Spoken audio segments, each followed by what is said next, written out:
sumuko ka na lang. Kasi yun yung pinakamadaling gawin. Totoo lang, di ba? Suko ka na lang. Anytime pwede mong gawin yun eh. Kahit ngayon. Sumuko ka na lang, lahat ng progress mo, lahat ng pinaghirapan mo, lahat ng pinagsikapan mo, wala na. Yun yung pinakamadaling desisyon na pwedeng mangyari agad-agad kapag nag-decide ka ng ganun. Sumuko ka na lang.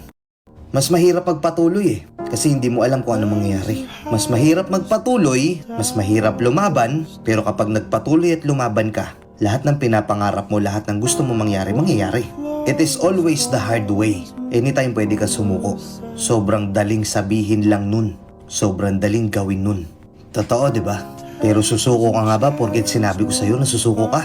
Tandaan mo, ang taong nagtatagumpay, hindi niya iniisip yung sinasabi ng iba. Kahit may mga taong magsasabi sa'yo na sumuko ka na lang. Kahit may mga taong magsasabi sa'yo na hindi mo kaya yan, wala kang mapapala dyan, iba na lang gawin mo, ganito na lang gawin mo. Kahit may mga ganong klaseng tao, magpapatuloy ka pa din. And look at you, andiyan ka pa din. Lumalaban, di ba? Marami naging struggle sa buhay mo ngayon, marami kang pinagdaanan, pero look at you, still fighting, still thriving. And masaya ako at proud na proud ako sa mga ganong klaseng tao. Oo, ikaw yun, kaya tuloy-tuloy lang. May mangyayari dyan, kung ano man yung pinagtutuunan mo ng pansin, may mapapala ka dyan. Basta wag kang susuko, okay? Nagets mo yung content na to? Oo, para sa'yo to. Baka kasi pinanghihinaan ka na ng loob.